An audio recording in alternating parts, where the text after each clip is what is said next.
Bonjour et bienvenue dans ce nouveau tutoriel sur Final Cut Pro 10. On va aujourd'hui voir comment s'amuser à faire des effets de composition d'images un peu complexes et sympas en utilisant le filtre incrustateur en luminance. Alors je vous montre deux exemples par exemple d'utilisation d'incrustateur en luminance pour donner par exemple ce style de résultat. Regardez sur ces deux plans.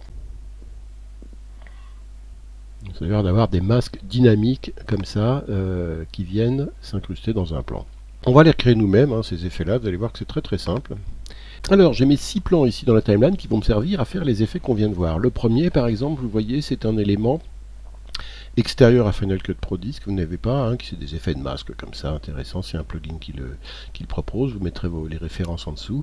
Et vous voyez, celui-là, je vais commencer par venir mettre un autre clip en dessous, ici, comme ça. Et le blast, ici, je vais changer sa couleur, je vais dans ses paramètres publiés, et au lieu du blanc, ici, je vais passer au noir. Boum. Et ensuite, je vais faire un plan composé de ces deux plans. Et je vais venir mettre mon clip un dessous, comme ça. Et sur le plan composé, j'applique l'incrustateur en luminance pour faire apparaître le clip en dessous. Alors, il faut le régler un petit peu, la luminance, mais on va par exemple se mettre comme ça et comme ça. Hop, regardez, voilà. Ici, et voyez que je suis pas mal, j'ai l'effet que je voulais d'incrustation de mon visage sur le plan du dessus. Le deuxième, c'est un tout petit poil plus complexe. On commence par prendre, donc c'est ce petit bout, alors là pour le coup vous l'avez en natif dans l'Open Splash, allez dans vos titres et faites Splash pour le chercher.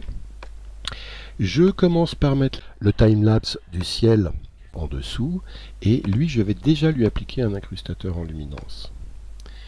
Comme ça, et cet incrustateur en luminance, si je vais dans ces paramètres ici pour regarder, je vais me mettre presque au noir, comme ça, ici, voilà. Et maintenant je fais un plan composé de ces deux choses là, comme tout à l'heure, mais tout à l'heure j'avais pas appliqué d'incrustateur en luminance sur le plan du dessus.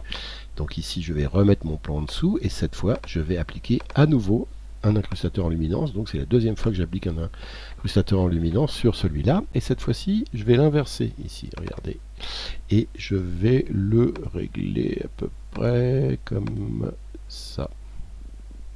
C'est touchy, mais il faut que je trouve, voilà, attention en haut, voilà, on est à peu près pas mal, et il est mal placé le masque ici, donc je vais le décaler un petit peu, regardez comme ça. La tâche, je vais la mettre un petit peu sur la gauche de l'image, et également un petit peu vers le haut, pardon, plutôt vers le haut, comme ça.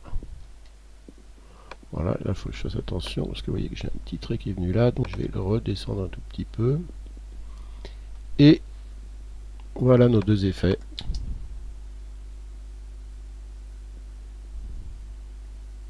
Voilà. Donc maintenant, vous voyez qu'on peut s'amuser à faire pas mal de choses avec l'incrustateur en luminance. À vous de jouer et merci, à bientôt.